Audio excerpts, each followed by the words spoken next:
The Donkey Kong Bananza Direct just finished, and let me tell you, this was one of the greatest game-specific directs I've ever seen. This game looks absolutely phenomenal, and I can't wait to dive into all the big and small details of this big Nintendo Direct that we got. There is a lot here, so let's dive in and not waste too much time. But real quick, before we get started, thank you guys so much for tuning in today. Let's see how many people we get to subscribe from just today's video alone. If you're excited for Donkey Kong Bonanza, show me. We're going to try to reach 400,000 subscribers by the end of the year, and only you can help. But thank you so much for tuning in, and let's dive in to the brand new Nintendo Direct of Donkey Kong Bonanza. Of course, one of the main reveals is that Oddrock is actually a young version of Pauline. Now, this was already leaked from Nintendo a while ago, but this is official now. Yep, Pauline is in the game in some capacity. We don't know why, and why is she young? Is this kind of an origin story for her? A lot of it doesn't make sense, but that's for a separate video. They showed off pretty much one new world in this entire direct, and it was a giant beach themed world, which looks a lot like the Seaside Kingdom from Super Mario Odyssey. Its big thing is polygonal food, like we've kind of seen also in Odyssey with the Luncheon Kingdom, but here we have giant cube-shaped fruit, from strawberries to a giant watermelon, even pineapples up on the cliffs up above. Yep, it actually does remind me a lot of Tropical Freeze's Fruity Factory stage. In this scene, we can see it's not just the ground or walls that Donkey Kong can break through, but even environmental objects like giant trees, and you can see the pieces of individual wood break off as he punches through it. Some enemies also have different effects and properties, and they also affect the environment differently. When you break this giant ball creature and break the snow off of it, you can actually roll him across the terrain, and you can see it leaves a trail breaking through all the snow and parts of the ground as well. In this next one, you actually have to break apart all of its shell that's covered in mud and rock before you actually get to the gold skeleton part. Donkey Kong also has a very impactful role this time around that can break apart pieces of the terrain or just knock objects out of the way, and it actually looks like it speeds them up quite a lot, almost like Mario Odyssey's role. You can also see what looks like to be monkey soldiers guarding this area over here. One even looks like he's holding a sword, but they both are wearing some sort of green plated helmets matching the plates around the area. In a later look at the Direct, we get to see these monkeys again. If you look closely, they're not even real. Nope, they don't have any hands or anything. It's just a bunch of materials made to look like monkey guards. I guess potentially in a way to guard the store here? I don't know. And in this ostrich field jungle area, you can see what seems to be some type of orange ball fruit, which probably is able to be picked up and thrown from Donkey Kong. You can see tons of orange targets scattered throughout the area as well, probably meaning that he'll have to hit these targets in order to break apart those red brambles in order to get across, maybe even building a bridge. And a couple of other small things I wanted to point out with this scene. It does seem like that you'll be able to break through the sand, and the poison lies beneath the sand. As you can see that the sand is ripped apart to the left of Donkey Kong, and there's a little puddle of poison. Also, if you notice, when Donkey Kong lands on this wooden tree root that's shaped like an ostrich neck and head, you'll see that he actually breaks it apart, and you can see pieces of wood on the very inside layer right after breaking out that outer shell. It's extremely detailed. Also, here's a scene of Donkey Kong plucking turnips out the ground, all Mario Bros. 2 style. It even leaves a giant crater in the ground after he's done. With some enemies, you can even climb on top, pull a piece of them off, and use it against them by throwing it right back at them when you're done. Something that the Mario Kart World devs said that they really worked hard on was showing the sea floor near the coast and the beach areas of Mario Kart World. And here in Donkey Kong Bonanza, you can see it's the same thing. When you're very close to the shore, you can actually see the ocean floor, which is really cool. And you can even see some of the coral reefs far beyond it as well if you look to the back right. Some materials like wet sand can actually be used in order to build bridges in order to cross gaps. As you can see here, you can stick them together and build little pathways all the way out, probably as far as you can reach it. It also seems like each sub-level will have its own little collection of little buddies in order for you to find. This one has 4, and Donkey Kong has already found one of them. This enemy seems to stretch out like a wiggler and tries to chomp at Donkey Kong, and if you notice, he's actually taking out bites of the tree itself, shooting out pieces of wood everywhere. Once again, I just can't get over the amount of detail from just the wood alone in this game. Here's another one of these chomping worm enemies off to the right, and it looks like Donkey Kong's gonna have to use it in order to chomp and break apart this melon that's trapped in ice to the top left. For what reason, I'm not sure, but it looks like it's probably a necessity, and it just seems about right to me. And just like the wet sand properties, some have different properties and functions as well. Here's pieces of ice that you can use in order to melt the lava, freeze the lava, get rid of the lava. I don't know. I guess extinguish the lava makes the most sense. But yes, you can extinguish the lava in order to get through paths or to climb up mountains. There's also this weird rainbow material that looks like it comes out of these little weird purple fish things in the water. You can actually grab them, and when you're holding a chunk, it allows you to fly up into the air until eventually the rock completely dissipates. We already knew that Cranky Kong was in this game, but Rambi also is officially making his return, which was also kind of already confirmed from, people playing the demo, but still, it's really cool to see them here, and hopefully we can ride them in some missions. The game shows us that most of the sublevels have their own elders, and they also all seem to have their own set of headphones, which is pretty weird, and giant necklace of bananas. Now, they grant you the power in order to transform and shapeshift Donkey Kong into those respective elders. Now, I would be willing to bet that there's a lot more as well besides the gorilla, zebra, and ostrich. Maybe there's some type of water one, which would make a lot of sense, or some type of underground enemy, like a giant groundhog or something like that, but I'm definitely expecting at least a couple more. When Donkey Kong goes into Kong Bonanza mode, you'll notice he has gold nuggets to make gold wristbands around his wrist, and as he punches, he'll actually fling around pieces of gold. Also, when he punches, he leaves like a gold crack in space and time. Same thing goes for Zebra Bonanza, as you can see little gold rifts appear behind him as he's sprinting. And when he goes into full gallop mode, the rifts appear in front of him. You can see these bracelets actually on his ankles this time around. Now, I was unsure if these are little gold nuggets or just small bananas, because on the ostrich, they're around his neck and they look like tiny bananas instead. So either way, they're just decorations around them. And you can see the gold rifts appear underneath the wings of the ostrich form. And you can also see like molten gold liquid pour out after he drops eggs and they explode on the ground when it hits contact. Another thing you'll notice is that the meter seems to be different in each clip. Now, I don't know if it's dependent on what type of transformation you turn into, or can you actually upgrade this meter later on, because some look smaller and some look a lot larger. In this scene, as you're flying over this giant cube fruit, you can see the stem actually has a punch symbol, meaning you could probably split these fruits open for coins if you bust it through the top. We then get a look at the villains called the Void Co, which is a trifecta of villains, and one is called Grumpy Kong, which is pretty interesting. We've not really seen too many extra Kong characters since Donkey Kong Jungle Beat? So is he potentially related to any of the Kongs, or is this just a name that they use for Monkey? It's probably the latter, considering the fact that the rest of Void Crew is named similarly. The girl monkey is called Poppy Kong, and the leader is called Void Kong. So whether they're actually some sort of relatives of the Kongs, it's hard to say. Now, everybody wants to reach the core, including Pauline and Void Co, because your greatest wish apparently is granted once you reach it. But I have a feeling that it's going to be where the main antagonist lies, and maybe that's where King K. Rool is. I'm just throwing out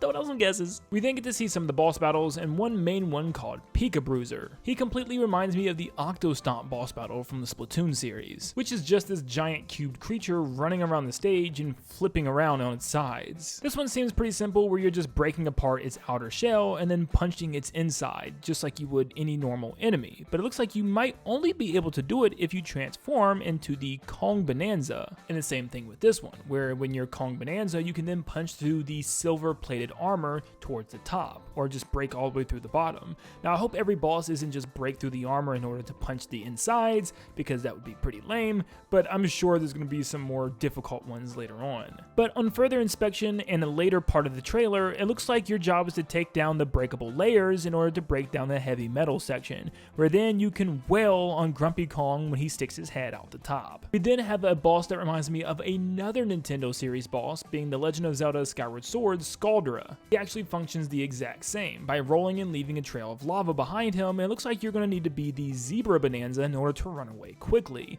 Now, this guy is covered in lava, so you'll probably need to toss rocks at him or something from a distance, or maybe only specifically punch the rock pieces of him without hitting lava, making it a little bit more trickier than just breaking through a giant rock structure. Now, there seems to be a little mini game that you can play as you transition to each new sublevel. You actually fall down a tunnel, and you can actually break these little floating rocks as you go deeper and deeper into the crust of the earth, which is really neat. And to the far right, there's a little meter even showing you how deep you're actually going within the sublevel. It also looks like when you defeat a boss battle, you'll get a giant orange bunch of bananas as well, and they actually drop down to the following sublevel, and they have a special little sticker on them too for you to obtain once you get down there. Here we get a glimpse of a new sublevel that we haven't seen yet, and it seems to be very wacky and crazy, almost like it might be the end of the game. There's a giant storm brewing, and you can see giant twister tornadoes all throughout the background, including what seems to be some type of weird portal or energy of light coming from two tentacles. This is definitely a creepy area. There's also a sublevel that we see that looks like it might take place entirely in a network of caves, like deep underground. I mean, they're all underground, but they don't really feel like it. They look like giant landscapes, where this one looks like it really is underground in this network of tunnels. It could just be a network of caves in an existing sublevel that we've already seen, but it looks a little bit different than any other one, and it has a different color palette, being all brown and gold. There are tons of challenge rooms in this game, very similar to past Donkey Kong Country games, and also kind of referencing Mario Odyssey's challenge rooms as well. One includes riding on a minecart in a 2D side-scroller level, probably just like the Donkey Kong Country games, having us jump at the right times in order to reach the next path. You then have a 2D bonus area that looks like the sticker brush of Bramble Blast from Donkey Kong Country 2. You can see all the brambles in the sky and the clouds in the background looking very similar to that. I really hope there's a new remix of Sticker Brush Symphony, which would be really cool. It's a simple 2D barrel blast level where you're going from barrel to barrel, blasting through golden plated structures at the right time. Here's a bonus area that's themed after the original Donkey Kong. I'm very excited to see who's at the top. Imagine if it's a giant Robo Donkey Kong or maybe a giant Robo Mario or something. Could be very interesting. That would be like a perfect play on the original Donkey Kong. Instead of you being Mario reaching Donkey Kong, you could be Donkey Kong reaching Mario. But here you have Donkey Kong using a boulder to knock back all the oil drums that are actually rolling down at DK. Once again, just like the original. Well, I guess technically the original was barrels rolling down the hill and the oil drum was at the beginning, but you know what I mean. There also seems to be little tiny barrels off in the background as a reference. Here's a bonus level that has you almost like Super Mario Sunshine style, riding around a roller coaster ride on a minecart and chucking bomb rocks at a giant gold statue of Voidco, all three of the members, and you're breaking this thing apart, collecting gold as you're doing so, which is pretty cool. Here's a bonus level that almost looks like it's themed after New Donk City from Super Mario Odyssey. You're breaking apart a building, and your job is to pretty much break the whole thing apart and make it collapse by tearing out the foundation and the walls. The cube-like structures in the background definitely looks like it's trying to replicate New Donk City with all the buildings and stuff and skyscrapers within the city, or maybe it's referencing something else entirely, like Wrecking Crew as you're demolishing a building. That makes a lot of sense. Or maybe even Donkey Kong 94, which is the first technical Mario vs. Donkey Kong game, which also featured Donkey Kong within a giant city with tons of ladders and girders going up a tower. The game has a bunch of badges that you can actually attach based on the points that you use, and you can choose to put more points towards certain badges or, certain ones to fit your game style. And there's ones like health upgrades, power, maybe even the durability and power of the objects that you throw.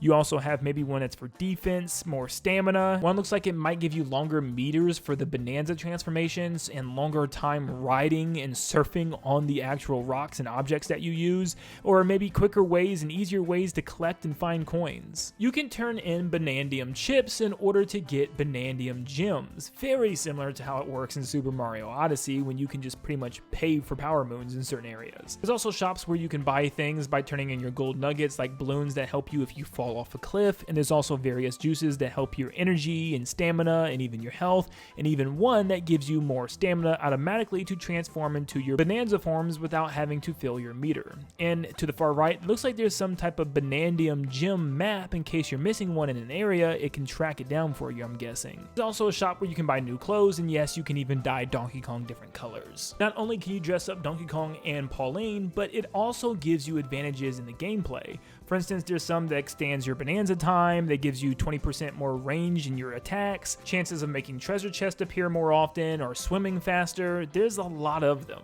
Here's an outfit that seems to allow Donkey Kong to actually ice skate in the snow world. You can actually look at the fossils that you collected, and some of them are actually based on real life animals and giving you some facts about them, which is pretty cool. Now, it doesn't seem like it's just going to be real life animals, as we did see things like the Naughty Beaver enemy all the way back from Donkey Kong Country 1, so there might be throwbacks to past Donkey Kong characters and stuff that are frozen within these fossils that we get to actually find and uncover. It doesn't only keep track of everything that you collected in the world, there also seems to be a stats tab, which is probably where you can see everything that you've done achievement-wise. Maybe there's even some achievements that you can check off your list. And this is the world map. It's actually just a kind of inside version of the Earth itself. You can see the crust, the mantle, the inner and outer core as well. And yes, of course, they're trying to reach the center of the Earth here, the middle core, which might even be an area very similar to Journey to the Center of the Earth that's kind of like prehistoric dinosaurs and stuff and a giant open world down there, which I can't wait to see what's actually down there when we get there. But man, I love this world map, and seeing us travel deeper and deeper is just very satisfying. Here's a picture of Rambi without anything on his back, so you might actually be able to ride him in certain areas. You can actually play co-op with Pauline, as one player actually plays in mouse mode, and you probably don't have to play in this mode if you don't want to, but it's just like Mario Galaxy, where you're pretty much just aiming and shooting star bits as like a secondary character. But this time you're shooting words. Yes, her words are so powerful they can actually take substance as forms based on what you pick up in the overworld. And you can even make them explosive or gold letters, whatever you want based on the material that you choose. This does look a little overpowered though, because there's some areas where she's singing like bomb rocks and they're blowing up the boss in seconds. So yeah, this seems like a very easy mode, if anything. In this scene, you can see this fish enemy actually rush towards Donkey Kong and bust apart all the pieces of the boardwalk as he's rushing towards him as well, once again just showing the immaculate amount of detail in this game. You can also go into a DK artist mode in this game and make whatever your mind can think of, which I'm sure is not going to result in people making bad and inappropriate things, right? But either way, it looks like you have a lot of freedom with this, being able to take away and even add lots of material, color it in different ways thanks to the material, and yeah, you can make crazy things like they showed off Mario, Bowser, a pizza, and yeah, just even real art, which seems pretty cool. The game is going to launch alongside an amiibo, and if you scan it, you will get a Diva dress, which is Pauline's signature dress. If you scan any other Donkey Kong amiibo, you get some golden Kong letters that are super highly explosive when you use them. But what's also interesting about this is look who's returned. Diddy Kong and Dixie Kong are back in this game, and they're at this little table with a couple pencils and little Rambi statue on the side there, but also in the background is a podium. And if you remember from the classic Donkey Kong Country games, at the end of the game, you would be ranked based on how many coins and, you know, collectibles that you've collected in the game based on a podium, and there'd be like Mario, Link, and other characters on that podium with you. So maybe this is the desk where you'll go for your final stats and check in with Diddy and Dixie. I really hope there's more to them in this game, like maybe they have some more references, which they actually do in an upcoming scene. But you can also see Rambi up there on the podium in the third place spot for some reason. Rambi, you're better than third place. You don't need to be standing there. Something else I wanted to add is, especially with the ending and the cutscenes and the music and the connection of Donkey Kong and Pauline, it feels almost classic Pixar movie. And I couldn't help but think this almost felt like a princess and a beast, like Beauty and the Beast or something. The way Pauline sings and that whole end of the Nintendo Direct really just felt like a, you know, Disney princess movie. Now, it might be hard to see at first, but this looks like it's going to be another big boss battle. You can see this row of giant spiked vines coming for Donkey Kong and Pauline, and they had to jump up and run across it. You can also see these giant ostrich fans blowing air up, so you'll probably be able to ride them. But if you look in the background to the back right, you can see what looks like to be some type of giant spiked vine lizard or dragon or something that's firing these things off. And just like with Grumpy Kong, it looks like somebody could be at the top controlling the thing, like one of the Kongs again. Here's another sub-area that looks kind of new, as it looks like a giant crystal cave. There's crystals all around, including the floor that Donkey Kong is running on. This next scene shows us what those weird tentacle lines were that we saw in that one sub-level. They seem to be zip lines. Yeah, you can actually ride them by holding a piece of debris above your head, and you can just hold on as you ride down these rails. And remember when I told you that there definitely had to be more to Diddy and Dixie Kong? Well, there is, because you can see both of them are riding Rambis. Is Rambi now just like a multiple grouping of Rhino? I thought it was just one single Rhino, but either way, they're both on a Rambi Rhino, and they have like little barrel packs on the sides, maybe allowing them to jump higher and fly up in the air a little bit, but it seems like you're actually racing them in some type of underground challenge. Also, if you look at the side wall, you'll see that it reads Double Trouble, which was the name for Donkey Kong Country 3, being Dixie Kong's Double Trouble. With that game, it included Kiddy Kong, so does that mean Kiddy Kong is going to make an appearance here?